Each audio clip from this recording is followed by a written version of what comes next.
Hello students, मैं हूं नसीमा खातून और आप लोग का स्वागत है मेरे चैनल लर्न विद नसीमा पर। और आज मैं लेके आई हूँ आप लोग के लिए class 11 political science chapter number 7 संवाद पार्ट 2।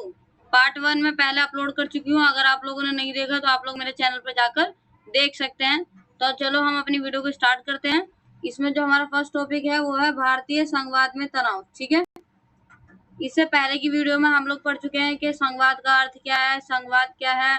ठीक है, संवाद की विशेषताएं, भारत में संवाद, अनुच्छेद 370। ठीक है, तो अगर आप लोगों ने मेरी वीडियो नहीं देखी तो आप लोग मेरी वीडियो जाकर पहले वो देख लेना, उसके बाद ये वीडियो देखना ताकि आप लोग को ज्यादा अच्छे से समझ में आए। ठीक है, तो हम अपनी वीडियो को स्टार्ट करते हैं। इसमें जो हमारा टॉपिक हो जाएगा वो हो जाएगा भारतीय संवाद में तनाव। ठीक है, यानी कि भारत के जो संवाद है उसमें क्या क्या समस्याएं या किन चीजों को लेकर तनाव है। ठीक है, तो ये जो हमारा पहला पॉइंट हो जाएगा वो हो जाएगा स्वायत्ता की मांग। स्वायत्ता का मतलब क्या होता है? स्वतंत्रता। ठीक है, स्वायत्ता की मांग यानी कि कुछ छूट की, कुछ इन सब चीजों की मांग। इसमें क्या क्या आ जाएगा? इसमें जो हमारा फर्स्ट पॉइंट हो जाएगा वो हो जाएगा कि राज्यों को अधिक तथा महत्वपूर्ण अधिकार दिए जाएं। ये पहली बार इसमें कही गई स्वायत्ता की मांग में कि जो राज्य हैं भारत में, कितने राज्य बच्चों? 28 राज्य है। और कितने केंद्र शासित प्रदेश है? 8 केंद्र शासित प्रदेश है। ठीक है, तो यही बोला गया कि जो राज्य हैं उनको क्या होना चाहिए? अधिक तथा महत्वपूर्ण अधिकार दिए जाने चाहिए। ठीक है, क्या दिए जाने चाहिए? महत्वपूर्ण अधिकार दिए जाने चाहिए। किनको? राज्यों को। ठीक है, उसके बाद से हमारे इसमें वही है स्वायत्ता की मांग, यानी कि थोड़ी स्वतंत्रता दी जानी चाहिए राज्यों को।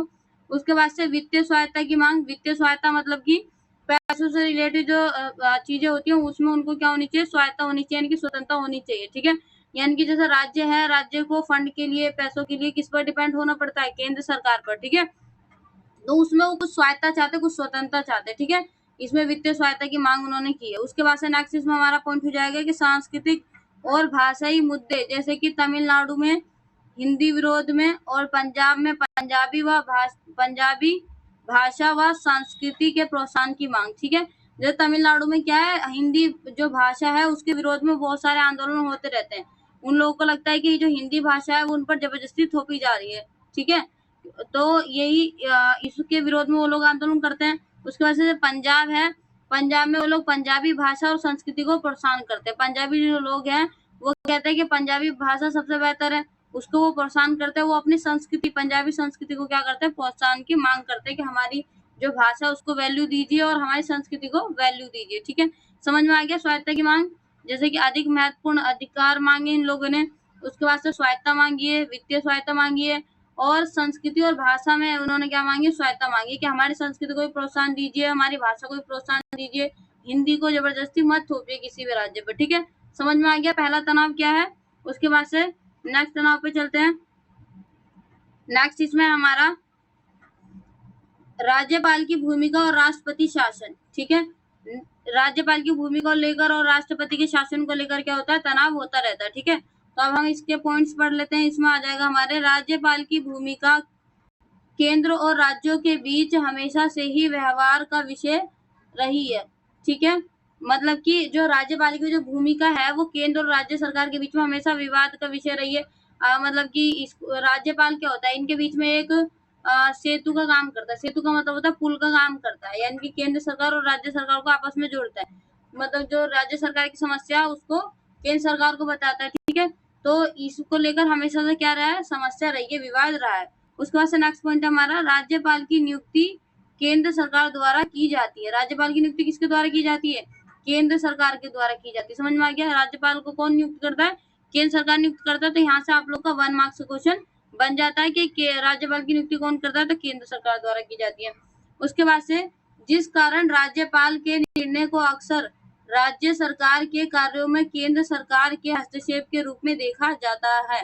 ठीक है, ये बोला जाता है क्योंकि राज्यपाल को कौन नियुक्त करता है? केंद्र सरकार नियुक्त करती है। तो ये माना जाता है कि जो राज्यपाल है वो कोई भी फैसला अगर लेगा तो वो मतलब वो उसका फैसला नहीं होगा, वो किसका फैसला होगा? केंद्र सरकार का फैसला होगा। यानी कि वो जो भी कार्य करेगा वो किसके भलाई के लिए करेगा? केंद्र सरकार की भलाई के लिए करेगा। या फिर उनके मतलब कि वो क्या है, एक तरीके से लोग ये मानते हैं कि राज्यपाल क्या है? केंद्र सरकार का चेला। वो कभी भी क्या करेगा? राज्य सरकार की मदद नहीं करेगा, यानी कि राज्य सरकार के सपोर्ट में नहीं रहेगा। क्योंकि ये ज्यादातर कब होता है? ये ज्यादातर तब होता है जब क्या होता है कि जो राज्य सरकार है वो किसी दूसरी पार्टी की है और जो राज्यपाल है वो किसी दूसरी पार्टी का है। तब क्या होता है कि भाई कोई भी व्यक्ति है वो अपनी पार्टी का सपोर्ट करेगा। तो वो हमेशा क्या होता है, इनके बीच में विवाद होता रहता है। ठीक है, समझ में आ रहा है। उसके बाद से हमारा नेक्स्ट पॉइंट है इसमें 1883 में केंद्र सरकार संबंधों से जुड़े मामलों की जांच के लिए केंद्र सरकार द्वारा एक आयोग बनाया गया। ठीक है, कब बेटा? 1983 में। इनके बीच में जो ये विवाद होते रहते हैं, जो इनके मामले होते रहते हैं, तनाव होते रहते हैं, इन सब चीजों को देखते हुए क्या करा गया कि केंद्र सरकार ने क्या बनाया, एक आयोग बनाया, जिसको कि क्या कहा जाता है, जिसको बोला जाता है सरकारिया आयोग। ठीक है, क्या बोला जाता है? सरकारिया आयोग। इस आयोग को सरकारिया आयोग कहते हैं। ठीक है, केंद्र सरकार ने जो आयोग बनाया था उसको क्या कहा जाता है? सरकारी आयोग बोला जाता है। इसको क्यों बनाया गया था बेटा? इसको इसलिए बनाया गया था ताकि केंद्र सरकार और राज्य सरकार के बीच में किसी भी प्रकार के मतभेद ना हो, तनाव ना हो, किसी भी विषय को लेकर विवाद ना हो। ठीक है, समझ में आ रहा है। उसके बाद से इसमें नेक्स्ट पॉइंट हो जाएगा हमारा, इस आयोग ने 1998 में अपनी रिपोर्ट में यह बात कही थी कि राज्यपालों की नियुक्ति अनिवार्य और निष्पक्ष होकर करनी चाहिए। ठीक है, इसमें क्या कहा था इस आयोग ने, सरकारी आयोग ने क्या कहा था कि जो राज्यपाल की जो नियुक्ति है वो किस तरीके से होनी चाहिए? निष्पक्ष रूप से होनी चाहिए। ठीक है, अनिवार्य तरीके ये देखना चाहिए कि हाँ वहां पर इस राज्यपाल की नियुक्ति करना अनिवार्य है, जरूरी है कि नहीं, तब करनी चाहिए। और दूसरा निष्पक्ष होकर करनी चाहिए। ये नहीं कि अगर अपने मन में कुछ बात रख के उसको नियुक्त किया जाए ताकि मतलब ये वो हमारा एक बंदे के रूप में वहां पर काम करे। ठीक है, समझ में आ रहा है। उसके बाद से इसमें हमारा हो जाएगा नेक्स्ट पॉइंट कि राज्यपाल की शक्ति और भूमिका केंद्र और राज्यों के बीच विवाद का एक प्रमुख कारण है। जो राज्यपाल की शक्ति है और जो राज्यपाल की भूमिका है वो क्या है, एक विवाद का कारण है। किन के बीच में? केंद्र सरकार और राज्य सरकार के बीच में। ठीक है, समझ में आ रहा है कि राज्यपाल की जो शक्ति और भूमिकाएं हैं वो केंद्र सरकार और राज्य सरकार के बीच में एक विवाद का एक प्रमुख कारण है। उसके बाद से नेक्स्ट हमारा पॉइंट है अनुच्छेद 356 के द्वारा राज्यों में राष्ट्रपति शासन लागू किया जाता है। ठीक है, जो हमारा अनुच्छेद 356 है उसके द्वारा क्या होता है कि राष्ट्रपति शासन लागू किया जाता है। ठीक है, इस स्थिति में सारा कामकाज राज्यपाल अपने हाथों में ले लेता है। जब राज्यों में राष्ट्रपति शासन लागू होता है तो सारा जो कामकाज होता है, यानी कि सारे जो निर्णय लेने की शक्तियां होती है, जो अधिकार होते हैं, वो किसके अंडर में आ जाते हैं? राज्यपाल के अंडर में आ जाते हैं, राज्यपाल के हाथ में आ जाते हैं। ठीक है, समझ में आ रहा है। और वो कब लगाया जाता है, किस अनुच्छेद के द्वारा लगाया जाता है? अनुच्छेद 356 के द्वारा राज्यों में राष्ट्रपति शासन लागू किया जाता है। ठीक है, समझ में आ रहा है। उसके बाद से नेक्स्ट टॉपिक है हमारा, राज्यपाल को यह अधिकार है कि वह राज्य सरकार को बर्खास्त कर विधानसभा को निलंबित कर सकता है। राज्यपाल के पास क्या अधिकार है कि वो राज्य सरकार को बर्खास्त भी कर सकता है और विधानसभा को निलंबित भी कर सकता है। निलंबित करने का मतलब होता है कुछ देर के लिए उस सभा को भंग कर देना। ठीक है, समझ में आ गया। राज्यपाल क्या कर सकता है? बर्खास्त भी कर सकता है राज्य सरकार को और विधानसभा को निलंबित भी कर सकता है। ठीक है, और राष्ट्रपति शासन कब लागू राष्ट्रपति शासन कौन सा अनुच्छेद के द्वारा लगाया जाता है? अनुच्छेद 356 के द्वारा लगाया जाता है। ठीक है, समझ में आ गया आप लोग को। और जब राष्ट्रपति शासन लगाया जाता है तो राज्यों में सारी जो काम काज करने की जो शक्ति होती है वो किसके हाथों में आ जाती है? राज्यपाल के हाथों में आ जाती है। उसके बाद से नेक्स्ट पे चलते हैं। नेक्स्ट जो हमारा तनाव है या नेक्स्ट जो हमारी समस्या है वो क्या है? नए राज्यों की मांग। ठीक है, क्या है? नए राज्यों की मांग। पहली समस्या हमारी क्या थी? स्वायत्तता की मांग। दूसरी समस्या हमारी क्या थी कि राज्यपाल और राष्ट्रपति की जो भूमिका होती है वो। उसके बाद से जो हमारा तीसरी समस्या वो क्या है? नए राज्यों की मांग। तो इसका जो हमारा फर्स्ट पॉइंट हो जाएगा वो हो जाएगा कि हमारी संघीय व्यवस्था में नए राज्यों के गठन की मांग को लेकर भी तनाव बना रहा है। ठीक है, हमेशा से तनाव रहा है। किस चीज को लेकर? राज्यों के गठन को लेकर। ठीक है, किसको लेकर? राज्यों के गठन को लेकर, यानी कि राज्यों के निर्माण को लेकर हमेशा से तनाव बना रहता है कि लोग अपनी भाषा के आधार पर क्या करते हैं? राज्यों की मांग करते हैं। ठीक है, अपनी संस्कृति के आधार पर, अपनी भाषा के आधार पर, तो उसको लेकर हमेशा तनाव, बातचीत, विवाद चलते रहते हैं। ठीक है, उसके बाद से नेक्स्ट जो हमारा पॉइंट है वो है 1954 में राज्य पुनर्गठन आयोग की स्थापना की, जिसका कार्य भाषा के आधार पर राज्यों का गठन करना था। ठीक है, राज्य पुनर्गठन आयोग का कार्य क्या था? भाषा के आधार पर राज्यों का गठन करना। ठीक है, यानी कि भाषा के आधार पर अगर कोई लोग बिहारी बोलते हैं, जहां तक लोग बिहारी बोलते हैं वो बिहार हो गया। ठीक है, जहां तक लोग पंजाबी बोलते हैं पंजाब हो गया। समझ में आ रहा है। तो भाषा के आधार पर क्या करना है? राज्यों का गठन करना। ठीक है, उसके बाद से नेक्स्ट इसमें आंध्र प्रदेश भाषा के आधार पर बनने वाला पहला राज्य बना। जो आंध्र प्रदेश है वो क्या बना, भाषा के आधार पर पहला राज्य बना। ठीक है, तो एक मार्क्स में क्वेश्चन आता है। और कब बना, 1952 में बना। कब बना बेटा, 1952 में। समझ में आ गया। आंध्र प्रदेश भाषा के आधार पर बनने वाला पहला राज्य है, जो कब बना था, 1952 में बना था। उसके बाद से इसमें कुछ और भी मैंने राज्य दे दिए थे, जो एक मार्क्स में आप लोगों से पूछ लेते हैं, तो बता देती हूँ आप लोगों को कौन कौन सा है वो।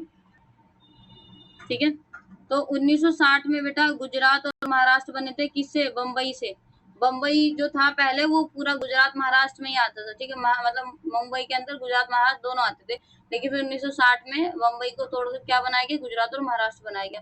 फिर 1966 में पंजाब और हरियाणा बनाया गया, यानी कि पहले पंजाब था खाली। उसके बाद से क्या करा गया, 1966 में पंजाब को तोड़कर क्या बनाया गया, हरियाणा बनाया गया। ठीक है, उसके बाद से आप लोगों को पता भी होगा कि पंजाब और हरियाणा की एक ही राजधानी है, चंडीगढ़। ठीक है, दोनों की। उसके बाद से मेघालय, मणिपुर, छत्तीसगढ़ जैसा अनेक राज्यों का गठन हुआ। ठीक है, उसके बाद से धीरे धीरे अनेक राज्यों का गठन होता गया। जैसे कि आप लोगों को पता होगा, जब भारत आजाद हुआ था तो उस समय कितने थे, और जब हमारा पहली बार भाषा के आधार पर राज्यों का पुनर्गठन हुआ था तो 14 राज्य थे। ठीक है, और 6 केंद्र शासित प्रदेश थे। लेकिन वर्तमान में क्या है, 28 राज्य हैं और 8 केंद्र शासित प्रदेश। ठीक है, उसके बाद से नेक्स्ट जो हमारा आ जाता है, नेक्स्ट है हमारा अंतर्राज्यीय विवाद। ठीक है, अंतर्राज्यीय विवाद में क्या आता है, फर्स्ट पॉइंट पढ़ते हैं हम इसमें कि राज्यों के बीच में सीमा विवाद। जो राज्य हैं उनके बीच में भी क्या होता है, सीमा विवाद होता है। ठीक है, तो ये भी क्या है, हमारे संघवाद का एक तनाव ये या संघवाद की एक समस्या समझ लो। ठीक है, तो राज्यों के बीच में क्या होता है, सीमा विवाद होता है। जैसे कि महाराष्ट्र और कर्नाटक के बीच बेलगाम को लेकर विवाद। ठीक है, जो हमारा महाराष्ट्र और हमारा कर्नाटक है, इनके बीच में एक गांव है बेलगाम। इसको लेकर इन दोनों के बीच में विवाद रहता है। महाराष्ट्र कहता है बेलगाम मेरा है, ये कहता है मेरा है। ठीक है, समझ में आ गया। उसके बाद से हमारा नेक्स्ट जो है वो है मणिपुर और नागालैंड के बीच भी सीमा विवाद है। जो हमारा मणिपुर है, नागालैंड, इनके बीच में भी सीमा विवाद है, सीमा को लेकर के मेरी सीमा यहाँ तक है, मेरी सीमा यहाँ तक है। ठीक है, उसके बाद से नेक्स्ट पे चलते हैं। नेक्स्ट पॉइंट है हमारा नदी के जल को लेकर भी विवाद है। जैसे कि कावेरी नदी जल विवाद तमिलनाडु और कर्नाटक के बीच में। ठीक है, कावेरी नदी को लेकर किसके बीच में विवाद है, तमिलनाडु और कर्नाटक के बीच में। उसके बाद से नर्मदा नदी जल विवाद, जल के बंटवारे को लेकर गुजरात और मध्य प्रदेश व महाराष्ट्र में विवाद है। ठीक है, तो नर्मदा नदी को लेकर किनके बीच में विवाद है, गुजरात, मध्य प्रदेश और महाराष्ट्र में नर्मदा नदी के जल को लेकर विवाद है। ठीक है, उसके बाद से कुछ विशिष्ट प्रावधान है, उनके लिए भी विवाद होता रहा है समय समय पर। जैसे कि हमारा अनुच्छेद 370, जो कि मैं आप लोगों को पहले ही डिफाइन करा चुकी हूँ, अच्छे से समझा चुकी हूँ। ठीक है, तो पहली वीडियो को जाकर देख लेना, अच्छे से समझ लेना।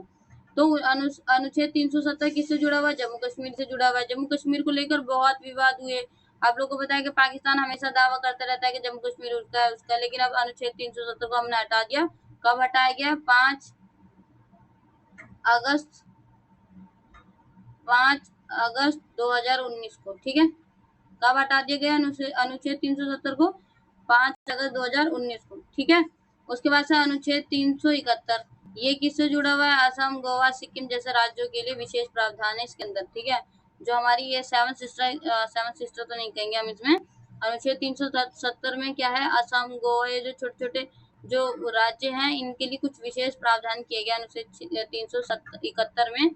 तो इसको लेकर भी विवाद होता रहता है कि इन राज्यों को क्यों विशेष प्रावधान इनके लिए किए गए हैं, क्यों उनको छूट दी गई है। जैसे जम्मू कश्मीर को छूट दी गई थी कि कोई भी फैसला लेने से पहले जो केंद्र सरकार होगी वो पहले इनकी मंजूरी लेगी। ठीक है, बहुत सारी नीति निर्देशक तत्व जम्मू कश्मीर पर लागू नहीं होते थे, तो इनको लेकर विवाद होता रहता था कि जम्मू कश्मीर के साथ ऐसा क्यों है, ऐसा क्यों किया जा रहा है। ठीक है, तो ये सारे विवाद थे हमारे किसके, संघवाद के। ठीक है, भारतीय संघवाद के तनाव थे। ठीक है, समझ में आ रहा है क्या क्या था, एक बार रिवाइज कर लेते हैं। कुछ विशिष्ट प्रावधान, उसके बाद से अंतर्राष्ट्रीय विवाद, उसके बाद से नए राज्यों की मांग, उसके बाद से हमारा राज्यपाल की भूमिका और राष्ट्रपति शासन। राष्ट्रपति शासन कब लगता है, अनुच्छेद 356 के द्वारा। ठीक है, उसके बाद से स्वायत्ता की मांग। समझ में आ गया कि भारतीय संघवाद में तनाव किन किन चीजों को लेकर है, स्वतंत्रता की मांग को लेकर है, राज्यपाल की शक्तियों को लेकर है। उसके बाद से हमारे इधर जो हमारा आ जाता है कि नए राज्यों की मांग को लेकर है, अंतर्राज्यीय विवाद है। उसके बाद से कुछ विशिष्ट प्रावधान है, इनको लेकर क्या है, भारतीय संघवाद में तनाव है। ठीक है, तो यहाँ पर हमारी वीडियो क्या हो जाती है, कंप्लीट हो जाती है। अगर आप लोग को मेरी वीडियो अच्छी लगी हो तो लाइक करना एंड कमेंट्स करना और अपने दोस्तों के साथ शेयर जरूर करना, ताकि वो लोग भी वीडियो को देख लें और अपना चैप्टर क्लियर कर लें। और इसकी पीडीएफ आप लोग को मेरे डिस्क्रिप्शन में मिल जाएगी, डाउनलोड करके आप ऐसा नोट्स बना सकते हैं। और thanks for watching my channel learn with Naseema.